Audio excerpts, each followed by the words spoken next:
and welcome back to another GCSE Maths Grade 9 exam question. And today we've got question 18 from one of the June 2017 papers, and it's a question on indices. So we've got 16 to the power of a fifth times 2 to the power of x is equal to 8 to the power of 3/4. And we have to work out the exact value of x given here.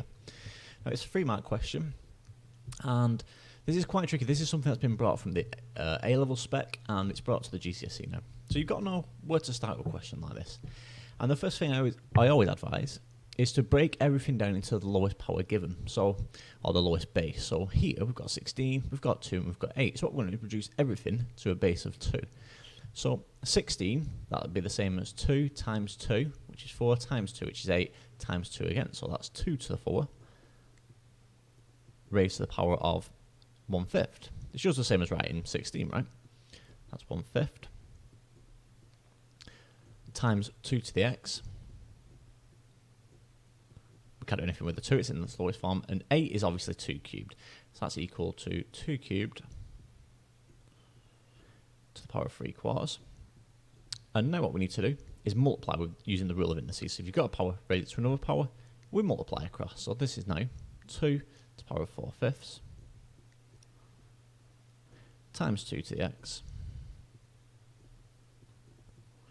And this is equal, so 2 to 3 times 3/4, that's 2 to 9/4. Now, because we're times in here, we just add these. So what we're saying now is that this is 2 to the 4/5 plus x is equal to 2 to 9/4.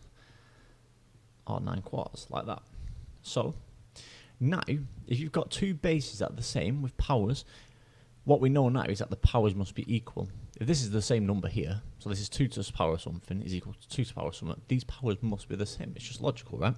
Because this equal sign sounds silly, but this means they're the same value. So 4/5 plus x is equal to 9/4, 9/4. Well, x now must be equal to 9/4 minus 4/5 minus 4/5.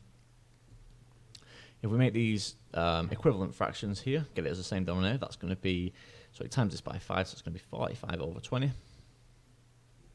45/20 minus 16/20. 16/20, and therefore that's going to give us a value of 29/20. 29/20. Or you could have it as 1.45, but as it's the exact value, it's nice if we keep it as a fraction, 1.45.